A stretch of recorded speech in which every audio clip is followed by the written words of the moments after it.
ini PR deh buat semua BUMN Iya, ini yang mulai curhat nih. Gimana mensupport gimana? UMKM.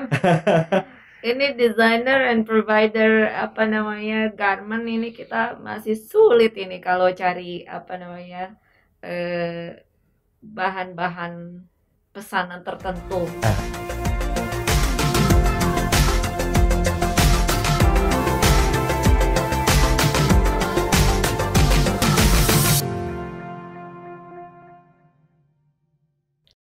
Ya, kalau setiap orang punya idea dan creativity yes. masing-masing, Mhm. ya.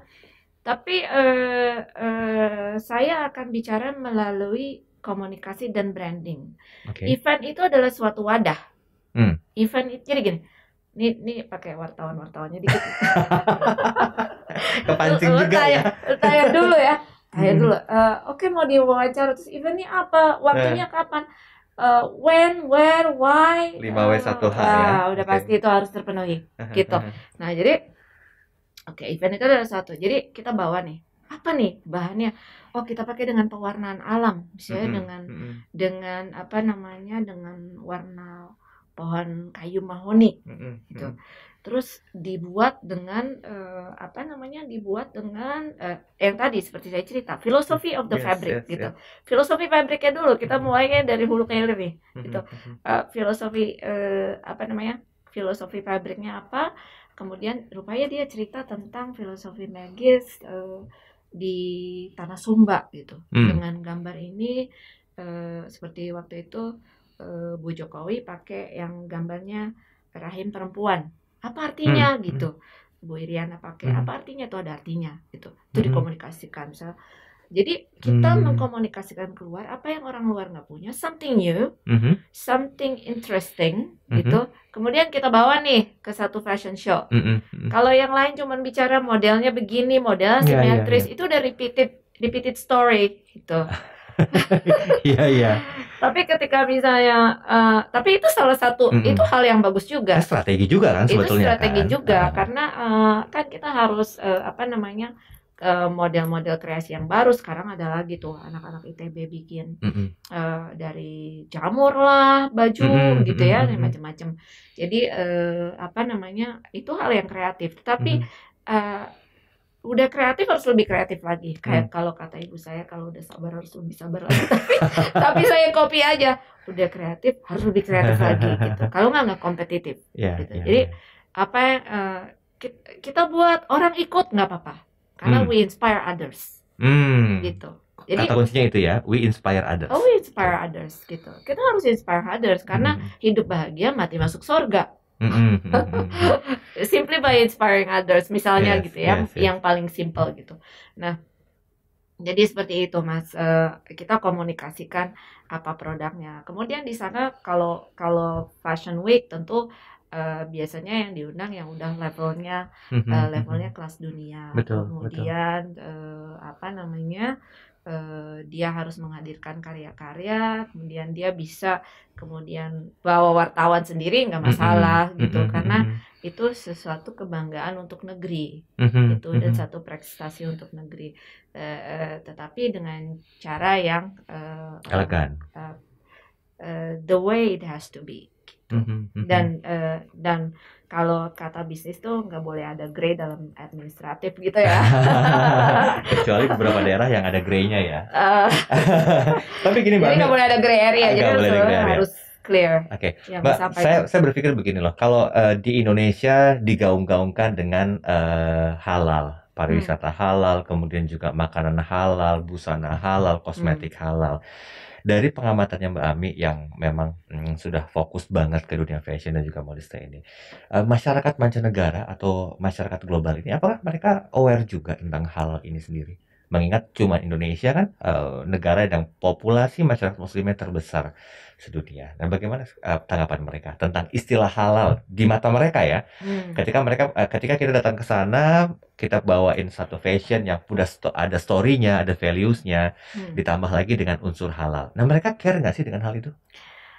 Oke, ini kan besar sekali ya, dunia fashion tuh so very wide gitu Aha. ya. Tetapi ketika desainer, kita lihat aja, ketika desainer internasional ternama sudah membuat fashion, halal fashion tadi dalam Mhm. dalam tanda kutip konteks Mhm. saya tadi modest fashion. Yes. Artinya marketnya itu luas karena orang Hmm. sekarang pakai baju itu banyak yang ingin terlihat santun. Betul, Jadi betul. contoh saya punya Royal Kaftan Mm-mm. untuk yang premium ya, Mm-mm. untuk modest wear. Kemudian itu booming banget sejak tahun 2010-2012 ya. Saya buat itu di 2008. Kemudian sekarang saya di retail punya Royal Astana, dia punya stok. Terus saya lihat yang pakai, jadi kita analisis kan, lihat anak-anak yang beli ini siapa, apa namanya, dari religion apa atau apa kegunaannya apa gitu. Dan ternyata yang pakai tuh nggak semata hanya Muslim buyer Oh, gitu. oke. Jadi baju panjang pun bisa dipakai oleh perempuan-perempuan non Muslim gitu. Dalam konteks modest tadi. Dalam konteks modest tadi. Dan apa namanya, pasar Indonesia tuh terbesar ya, salah satu yang terbesar gitu ya. Kemudian UAE juga memainkan peranan besar ya untuk fashion ya, mulai gitu ya, Dubai, fashion Dubai segala macam. Baru-baru ini ada fashion Dubai fashion juga. Nah, jadi market itu ternyata Muslim yang besar di dunia itu ingin diisi sekarang oleh fashion designer dunia dan apa namanya, pemasok-pemasok fashion ya, pemain-pemain fashion gitu. Jadi halal fashion dalam konteks ini apa namanya, ini saya tadi modest tadi juga itu peluang dan potensinya sangat besar gitu. Oke, jadi semua sebenarnya dunia internasional itu udah memahami tentang esensi dari makna halal yang sesungguhnya gitu ya. Sebenarnya Paham nggak sih mereka sebenarnya? gini loh, saya sih nggak bisa precisely pakai kacamata mereka. Tapi ketika saya banyak teman-teman kita yang expat gitu ya, melihat itu mungkin dia tidak berpikir directly tentang this is halal fashion or not, enggak. Tetapi I want to wear something modest. Ya, Balik jadi lagi ke yang situ santun, ya, yang santun ya. gitu. Nah, santun itu style ya, modest fashion. Supaya kita nggak terperangkap pada hanya gamis, gitu ya. Konteks ini kita supaya nggak terperangkap pada gamis, tapi ada dresses yang santun gitu, modest yang sebagian besar adalah konsumsi para Muslim, gitu. Nah, tapi di luar itu marketnya juga besar. Apalagi ketika COVID ini, ketika semua orang nggak bisa pakai membatasi memakai baju terbuka-buka, ya kan? Jadi marketnya emang besar sekali sih. Iya, istri saya di rumah pakai daster terus ya selama pandemi ini ya. Jarang gitu loh ngeliat itu tampil seperti apa adanya. Mbak Ami, kita udah ngomong banyak nih. Dari sisi strategical thinking, marketingnya seperti apa, kemudian juga konsepnya, sampai-sampai itu harapan untuk bisa go global seperti yang mungkin Pak Wapres sampaikan itu ya, semoga bisa terwujud ya, walaupun sudah launchingkan ya programnya ya. Nah, permasalahannya kalau kita melihat dari amunisinya sudah oke, sistemnya sudah oke, tinggal SDM-nya nih. Ya, masyarakat Indonesia yang mungkin muda-muda, Gen Z-nya ini kan PR banget sebenarnya. Ini PR deh buat semua BUMN Iya, yang mulai curhat nih. mensupport UMKM. Ini designer and provider apa namanya, garment ini kita masih sulit ini kalau cari apa namanya, bahan-bahan pesanan tertentu gitu. Misalnya kita pesen songket gitu, songket. Katakan misalnya songket silungkang. Kita mau pesen 500 pieces aja dari saya aja nih. Gitu. Terus saya nunggunya harus berbulan-bulan. Why? Because satu, pekerjaannya terbatas. Kedua, kadang bahan bakunya terbatas dan memang selain pembuatannya lama. Gitu. Pembuatannya aja misalnya takes minimal 3-4 minggu. Misal itu ya salah satu range-nya ya, tergantung tingkat kesulitan dan penggunaannya. Kemudian kalau dari saya sendiri internally, saya suka memberi arahan-arahan warna. Emang saya suka ngajar-ngajar gitu ya, desain, kombinasi desain, misalnya pucuk labu dan segala macam. Nah, tapi kita nih kan gini ya, di satu sisi kita mau go global, fashion Indonesia apa namanya, go to the world, UMKM go to the world, tapi di bawah ini mesti dibangun industrinya. Iya.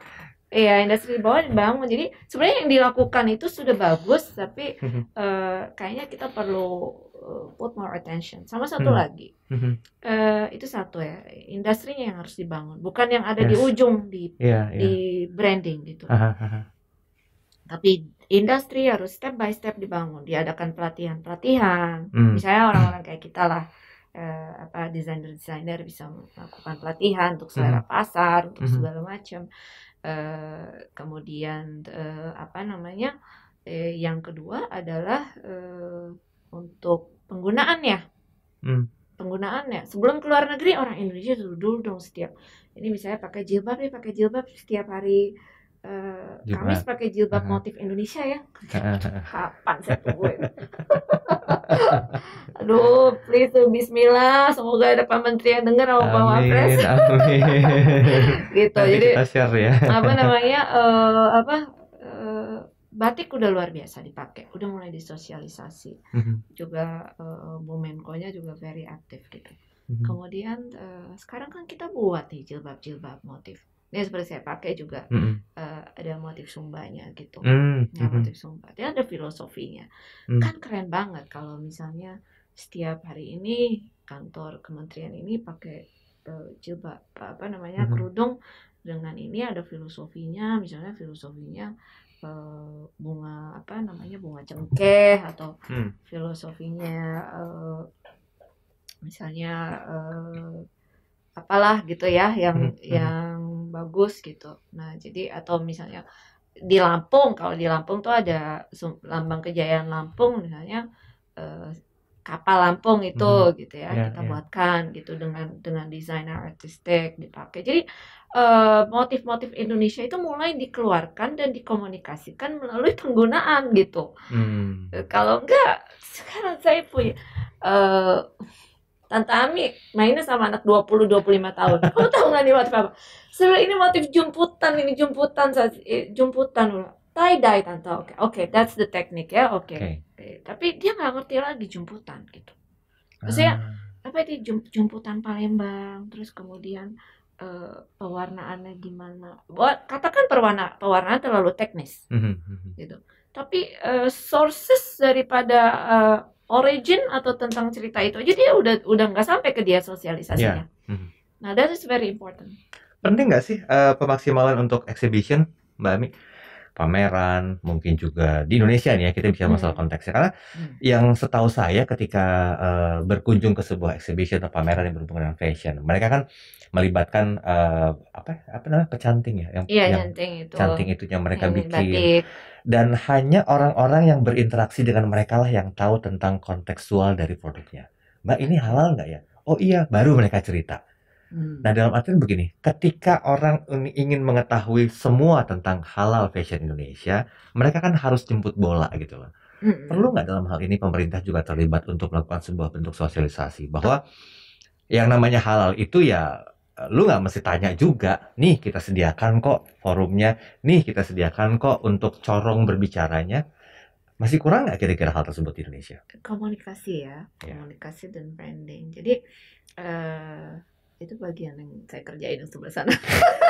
Lo kan masih berhubungan ya sebenarnya. Iya, makanya kita connect nih sekarang. Jadi itu penting sekali, terutama misalnya di local market. Exhibition nomor 1 penting. Yes. Karena itu merupakan ajang sosialisasi, pengenalan. Apalagi saya dari dulu tuh ngajarin kalau kalian membuat satu karya, tell the story, share the story. Gitu. Mau kalian membuatnya ini kelihatannya biasa nih, tapi misalnya patchwork ini dari susunan ini sedikit ini adalah batik parang, yang ini ceplokan, yang ini sidomukti, yang artinya ini. Kenapa saya buatnya sampai 7 bulan? Karena saya menganalisa itu value-nya dari situ. Oke. Dan itu kurang tersampaikan kalau nggak ada orang yang nanya, yang jemput bola.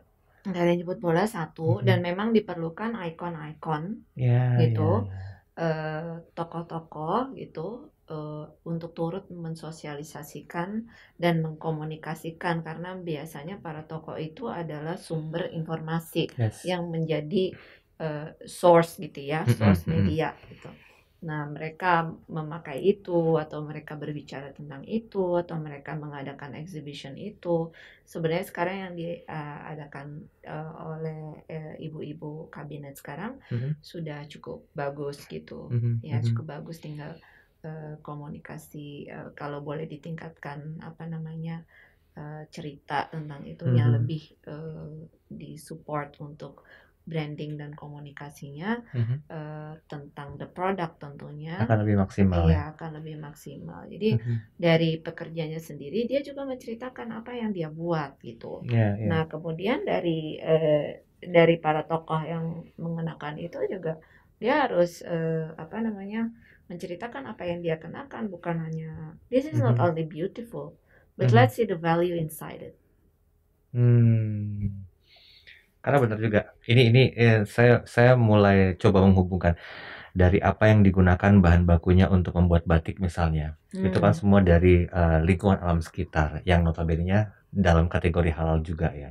Jadi Iya, sepertinya kalau memang tingkat kesadaran publik sudah mengetahui tentang esensi halal itu ada di sekeliling kehidupan kita, ya udah pasti semuanya akan merujuk ke definisi halal yang sejatinya. iya, tapi kan udah dibuat sertifikasi halal. Tinggal Kalau penguatan Rainforest sertifikasi halalnya Assured, ya. iya di iniin ke sertifikasi Hmm, halal. Dan memang setiap komponen itu harus proaktif ya, gitu, ya, ya, ya, harus ya. aktif gitu. Bahwa kita juga sadar untuk ya ada benefit atau insentif lah kalau yang udah produknya udah halal gitu kan.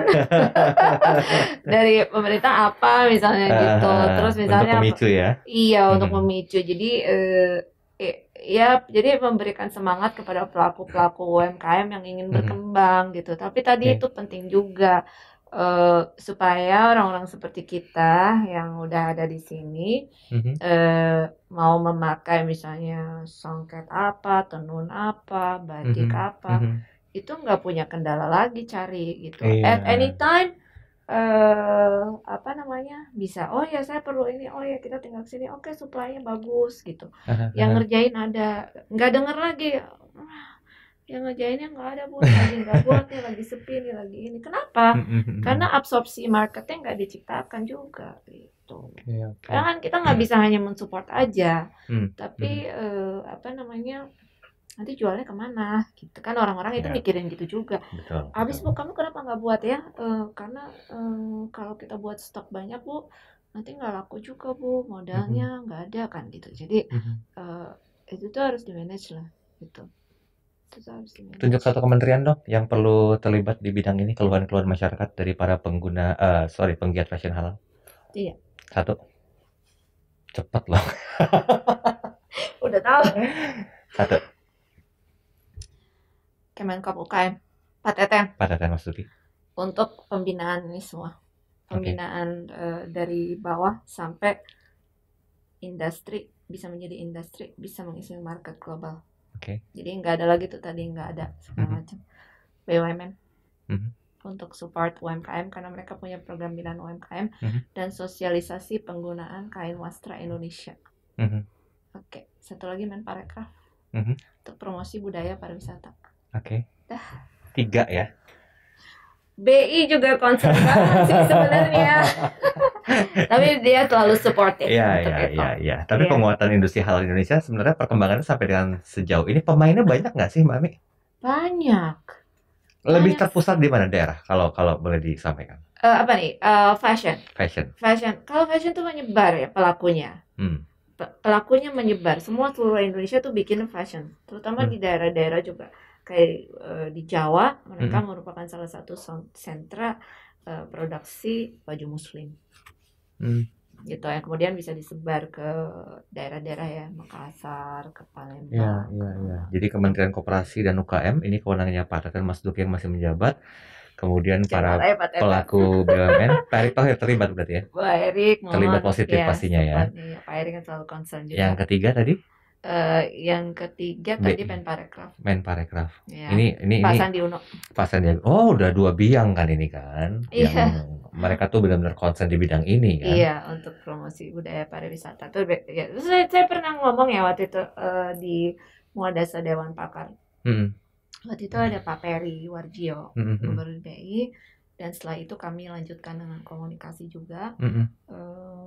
Itu kan banyak kayak di luar negeri tuh ada kayak kedutaan, terus ada konsulat ya, khusus untuk dia untuk ekonomi ya. Nah, itu bisa juga dijadiin kayak trading house karena orang kita tuh, saya tuh dari tahun berapa dulu ya, saya rasa sekarang sih udah better ya, tapi kadang-kadang ada yang kesana tapi cuma pameran, tapi sebaiknya menurut saya lebih diintensify ke B2B ya. Jadi kita ditemukan oleh buyer gitu. Oh langsung ya. Oh oke, B2B gitu. konsep. Itu lebih ini lebih harus disosialisasikan dan dimudahkan dan disupport gitu, supaya kalau mau meningkatkan ekspor fashion dan fashion Indonesia go global ya, itu harus sekarang sih udah mulai dilakukan oleh Departemen Perindustrian. Tapi nampaknya belum terlalu banyak yang tahu. Itu masih harus sosialisasi Iya, lagi. PR-nya masih banyak ya, edukasinya. Iya, tapi anyway it's good sih. Cuman kan kita bicara bagaimana untuk lebih mendevelop itu. Yes. Mbak Mi, hari ini di meja ini kita berdua kita ngobrol tentang apa sih yang mau disampaikan sebagai sebuah ekspektasi ke depan ya. Karena memang fashion ini kan satu hal yang nggak pernah mati. Kemudian juga kuliner dan juga wisata. Itu kan tiga hal yang sepertinya tuh saling bersimbiosis kuat lah ketiga-tiganya itu. Nah, apa sih sebetulnya yang perlu dilakukan secara pandangan Mbak Ami pribadi? Kemudian mungkin insight-nya ini bisa dikeluarkan kepada pelaku-pelaku modiste ya, dan juga fashion yang lainnya, yang mereka tuh sebetulnya masih belum ketemu pintu gitu loh untuk menggo globalkan fashion halal mereka. Jadi kayaknya tuh mereka kok hanya bermain di kandangnya sendiri, nggak bisa main ke kandang orang, memperkenalkan fashion mereka yang halal, yang dengan harapan bisa lebih go global lagi. Apa yang insight yang mau disampaikan, Mbak? Ya harus meningkatkan inovasi, ya, inovasi desain, kemudian talk about your product, branding, gitu, apa yang dia pakai, apa itu harus, dan itu dua itu adalah paling penting. Kemudian kalau mau masuk modest fashion atau halal fashion, ikuti aturannya.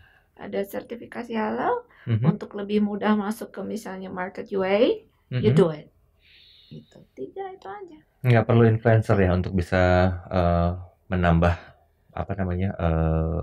melebarkan sayap. Kalau dari dalam, dari pelakunya sendiri, itu yang dilakukan. Kemudian kalau kemudian mau dikomunikasikan tadi saya sampaikan harus di branding produknya, kemudian itu baru kita ambil influencernya, atau dia bisa menjadi tokoh daripada produknya sendiri dengan sosialisasi media, ataupun sekarang udah banyak sosial media, TikTok, segala macam. Lebih bagus lagi kalau diwawancara oleh teman-teman media. Nah, ini seru nih, media digital sekarang kan ternyata supporting juga ya untuk memblow up everything, segala satu hal yang positif ya bisa ke expose positif, yang jelek juga lebih cepat gitu loh. Kebanyakan kan seperti itu. Memaksimalkannya bagaimana? Apakah memang cukup dengan menggunakan platform itu saja? Kalau menurut hemat saya sih Mbak Mi, perlu ada satu bentuk edukasi lain nih di sisi lain. Produknya udah bagus, tapi kalau nggak disosialisasikan dengan sebuah pemaksimalan media juga percuma gitu kan. Berarti ada satu lagi yang harus terlibat ya, institusi ya, selain BUMN, Kemenparekraf, dan juga Bank Indonesia, apa? Kominfo? Ini kita ngomong masalah strategi ya. Udah kebanyakan. Itu biarin aja ngurusin satellite sama BTS sama literasi digital. Kominfo. Jadi sebenarnya dengan teknologi yang udah ada sekarang di Indonesia, itu media sosial sangat mudah dimanfaatkan. Kita bisa manfaatkan. Tinggal bagaimana penggunaannya. Kemudian itu ada kaitannya juga sebenarnya kalau kita jualan ya, bicara realnya, itu nggak hanya bagaimana pemanfaatan digital media secara efektif gitu, bisa juga, tetapi harus disupport dengan misalnya apa kita ngiklan ya, kayak Facebook Ads, Google Ads gitu kan, itu menyangkut itu selain mengkomunikasikan. Nah kalau misalnya perlunya departemen komunikasi sih, saya nggak ngelihat sampai sejauh itu, karena ketika banyak orang yang atau tokoh yang memakai, kemudian tokoh yang bicara tentang satu produk, atau siapa fashion designer yang bicara tentang satu produk yang outstanding about Indonesia gitu, itu pasti udah akan menjadi resource, sumber berita automatically akan menjadi sumber berita gitu. Jadi itu comes naturally gitu. Kalau di sosial media, kalau TikToknya bagus, keren, kreatif, positif, udah langsung gitu. Jadi kayak gitu aja sih kalau menurut saya. Jadi sebetulnya strategi, kemudian juga tidak lepas juga dari amunisi yang kita punya ya, edukasi yang merata dan support dari pemerintah ya. Iya, Itu yang paling penting ya. Karena ya tidak hanya bicara masalah go halal atau go global with halal konsep saja yang kayaknya tuh harus jadi wacana, tapi kalau nggak ada actionnya juga percuma ya Mbak Mi ya. Iya. Apa bisa kendalanya kira-kira Mbak Mi? Maksudnya kendala untuk bisa satu hal itu kok nggak pergi ke global, kancah global, kendalanya apa biasanya? Kendala dari kita. Baik secara internal, secara marketingnya, atau mungkin juga secara hal yang lainnya, yang based on pengalamannya Mbak Ami. Kadang-kadang gini, banyak orang yang ke pandemi ya khususnya ya, karena kita bicara kita baru mulai mau melalui pandemi. Yang pandemi ini misalnya bisnis fashion premium mati, atau 90% off lah karena nggak ada acara gitu. Iya, betul. Terus udah diam aja. Gitu. Padahal kalau itu mati, ada peluang yang terbuka. People shop online. Shifting dong ke offline. Ke online maksudnya. Dari offline misalnya yang premium itu toko-toko gitu. Shifting dong ke online. Nah, ke digital. Kalau tadinya offline dia store, orang nggak pergi semua ini, terus buat dong off yang online ya. Terus kemudian kalau tadinya baju gaun, pesta segala macam, buat dong jilbabnya kayak saya. Misalnya ini creativity aja gitu. This is talking about creativity gitu. Bagaimana you menemukan peluang baru yang akhirnya tidak disengaja menemukan market baru yang ternyata wow gitu. Gitu. Karena gitu. Jadi kan temukan market baru. Atau misalnya orang yang di rumah, saya nggak punya modal ini segala macam, bisa masak, coba.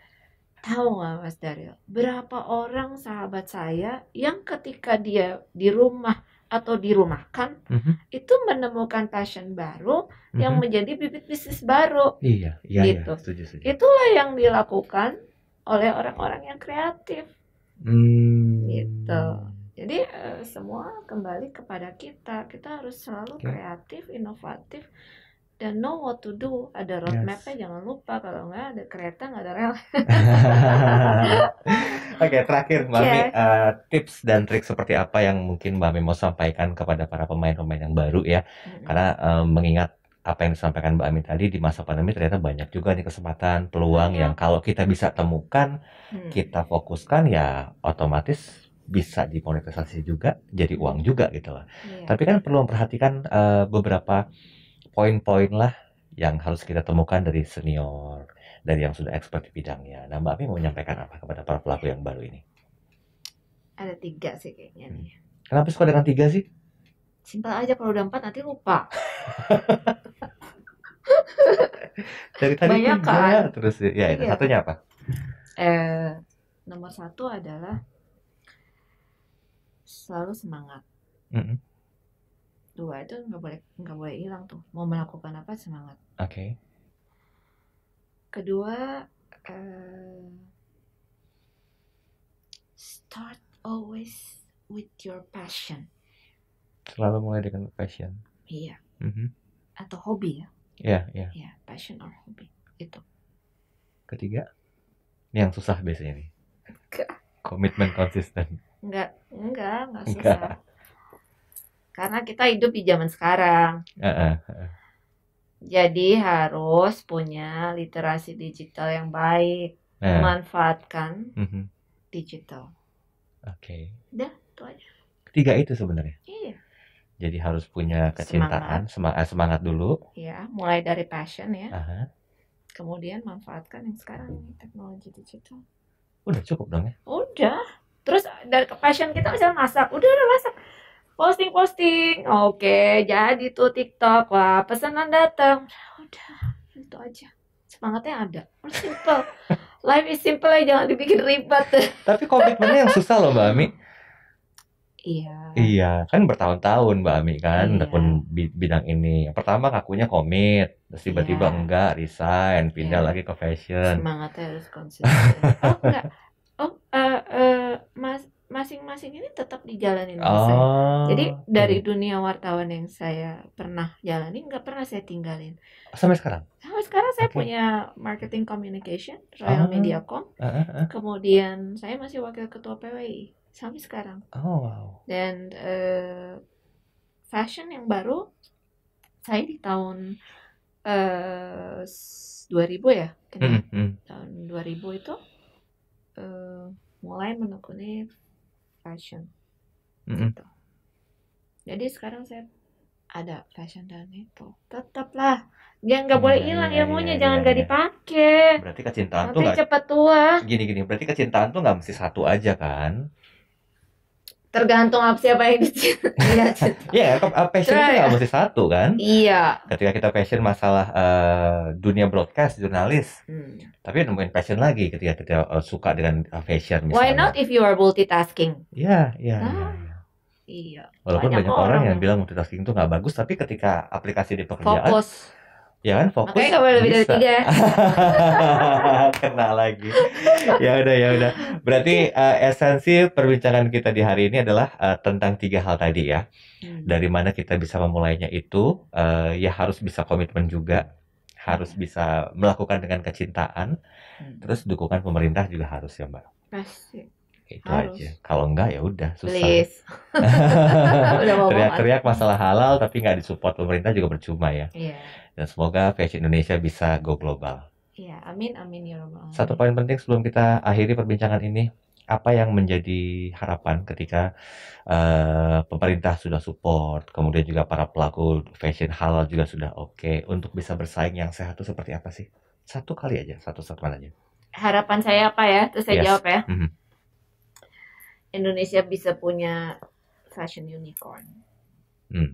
Nggak cuma di startup aja, atau di digital aja, tetapi ada fashion unicorn Indonesia. Oke, mau niru kopi yang sudah unicorn dong? Mau, mana kopi unicorn.